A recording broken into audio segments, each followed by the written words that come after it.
moi, c'est un soulagement. Un soulagement parce que je fais partie de ceux qui, il y a longtemps, attendaient que le chef de l'État se présente à nouveau à sa propre succession, eu égard à son ambition pour ce pays, laquelle ambition ne pouvait pas être réalisée, vous en doutez, en un seul mandat.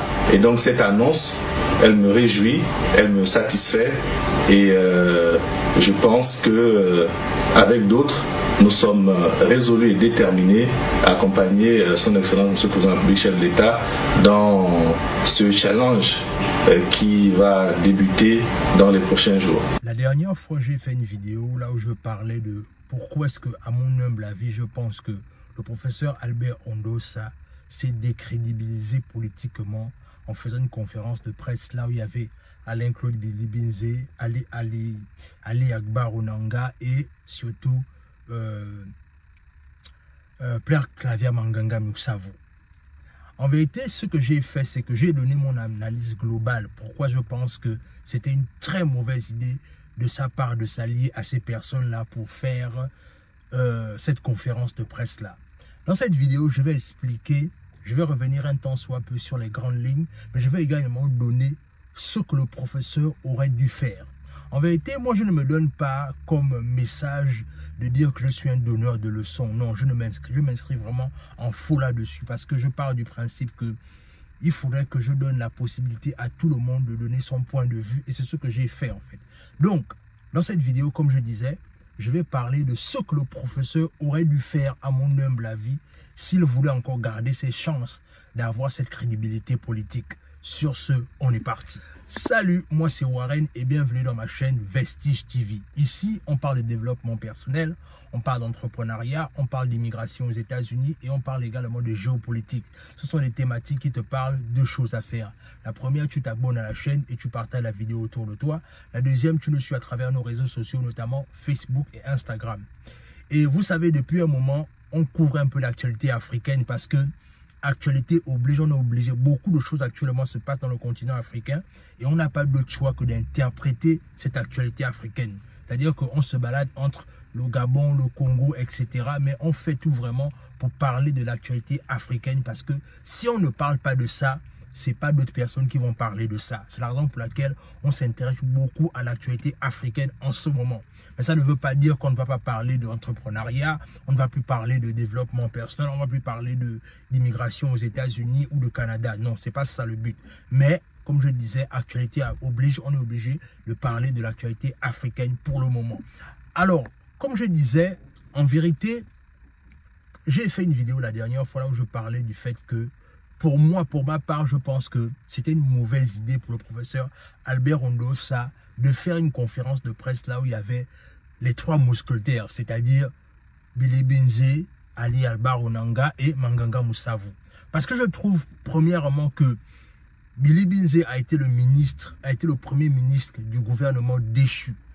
Et aller s'allier à quelqu'un comme ça là, c'est une mauvaise idée parce que quelle est la portée que ça va, je vais dire ça comment, je vais dire que qu'est-ce que ça va apporter en plus à Albert Ondossa de s'asseoir sur la même table que Billy-Binzé, alors qu'on reste convaincu qu'il n'y a pas longtemps, Billy-Binzé était celui-là qui était même en train de dire que le PDG n'est pas, sa fameuse phrase là, c'était quoi? C'était le PDG n'est pas prêt à passer le témoin. Donc aujourd'hui, qu'est-ce que ça peut apporter de négatif dans le sens là où le professeur Albert Ondossa s'assoit sur la même table avec quelqu'un comme ça? C'est parce que quelque part, ça va faire comme si il y a une coalition qui est en train de se former de façon indirecte. Est-ce que vous voyez un peu? C'est là où c'est dangereux en fait. Parce que quelqu'un qui t'a déclaré perdant, là, il y a quelques mois, aujourd'hui tu t'assois avec lui sur la table des négociations, mais c'est pour dire quoi en fait? C'est-à-dire pour réclamer quoi en fait concrètement? Puisque dans le sens là où ça tue ta crédibilité en fait. Et la deuxième chose aussi, c'est que Albert, on l'appelle comment? Le monsieur là, Ali Akbar Onanga. Ali Akbar Onanga, c'était quelqu'un qui était très zélé en ce qui concerne la politique d'Ali Bongo. jusqu'à ce que lui-même, il va dire qu'on ne fait pas du jeûne avec du vieux. C'est-à-dire que ces personnes-là ont tellement, c'est-à-dire qu'ils ont tellement brillé dans leur zèle avec le PDG que chacun d'entre eux, en fait, avait son patronyme avec lequel on pouvait le reconnaître pour marquer le fait qu'il signe l'allégeance au PDG, en fait. Et c'est ce que j'ai dit qu'à un moment donné, malheureusement, c'était une mauvaise idée pour le professeur d'aller s'allier à des gens comme ça. Et bien évidemment, l'infatigable, on l'appelle comment? L'infatigable Manganga Moussavou, qui a été de toutes les batailles. C'est-à-dire qu'aujourd'hui, il est avec Ali Bongo, demain, il n'est pas avec Ali Bongo, on ne sait même plus. L'épisode de Riyad, rappelez-vous combien de fois il était venu avouer qu'il était au courant de ce qui se passait véritablement, mais il ne voulait pas trahir les secrets d'État et tout ce qui va avec. Quelle est la crédibilité que ces personnes-là ont à voir quand M. Albert Ondossa, pour qui j'ai voté, se met avec ces gens-là?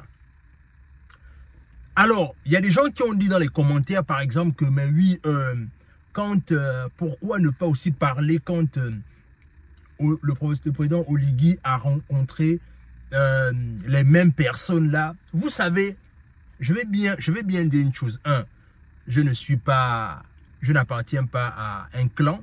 Deux, comme je disais, je donne simplement mon point de vue. Alors, moi, quand je regarde un peu l'action du président Oligui, c'est qu'il se veut un tant soit peu comme étant un rassembleur. C'est normal qu'à un moment donné, il va vouloir parler avec les deux partis, c'est-à-dire l'opposition comme la majorité. Mais maintenant, il faut bien savoir une chose, c'est que quand, par exemple, on est maintenant en train de dire que, mais pourquoi est-ce qu'on veut reprocher la même chose au président Albert Ondossa? Parce que le président Albert Ondossa lui-même, il s'est institué comme étant quelqu'un de catégorique.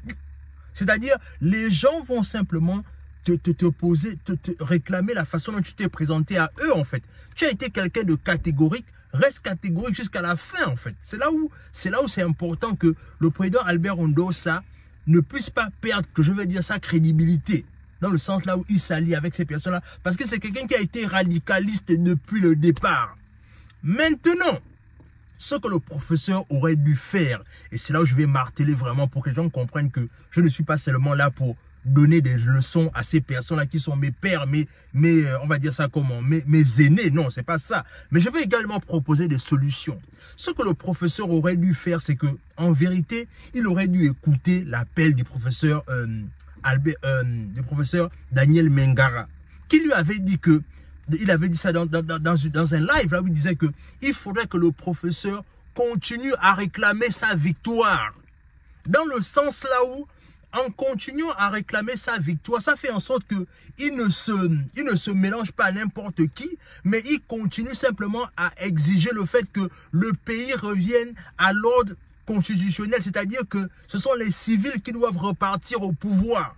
Donc, le professeur devait continuer simplement à réclamer sa victoire, de telle sorte que il ne va pas s'allier à n'importe qui. Parce que ce que ça donne maintenant, là, c'est que c'est comme si le professeur était tellement, et là vraiment, c'est sans condescendance que je le dis, c'est comme si, en fait, ça donne comme si le professeur était tellement désespéré qu'aujourd'hui, il se retrouve en train de mettre avec les personnes qui ont été des bourreaux hier. Est-ce que vous voyez un peu la chose? C'est là où c'est dangereux. C'est-à-dire que vous ne pouvez pas vouloir une chose et son contraire. Non, c'est pas cohérent en fait.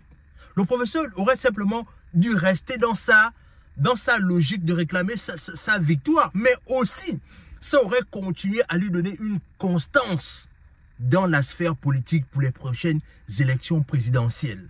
Mais maintenant, ce qui est en train de se passer là, c'est quoi? C'est-à-dire que là, le président Oligui a maintenant toutes ses chances de gagner les élections si et seulement s'il se présente demain. Parce que déjà même l'opposition sur laquelle on pensait, c'est-à-dire l'opposition qui était véritablement radicale, est déjà en train de montrer un peu ses failles, mais aussi est en train d'être remise en question. Donc c'est la raison pour laquelle je pense que c'était une mauvaise idée pour le professeur Albert Ondossa de s'allier à ces personnes-là. Il aurait dû continuer à rester dans sa logique de réclamer sa victoire, de faire en sorte que le pays revienne aux mains des civils et que lui-même, il continue toujours à se mettre devant pour dire que il est là et qu'on peut toujours compter sur lui. Mais aujourd'hui, ça va être compliqué, ça va être difficile, même à croire même qu'on puisse encore peut-être quelque part croire en sa crédibilité. Mais il n'en demeure pas moins que ça ne veut pas dire que tout est fichu pour le professeur. Non, c'est pas ce que ça veut dire. Mais ça veut simplement dire qu'à un moment donné, il faut savoir bien rebattre les cartes. N'allez pas simplement, ne faut pas donner l'impression que le professeur est désespéré. Non. C'est pas parce que il va aller avec ces gens-là que ça va faire comme ces gens vont encore l'écouter. Non. Il faut rester il faut qu'il reste dans sa logique et qu'il continue à se battre pour ses idéaux. Faut pas faire des concessions avec des personnes qui ne le méritent pas. Donc, c'est ce que je voulais partager avec toi. Dis-moi ce que ça t'inspire dans les commentaires. Abonne-toi, partage la vidéo autour de toi. Et sur ce, on se dit à la prochaine.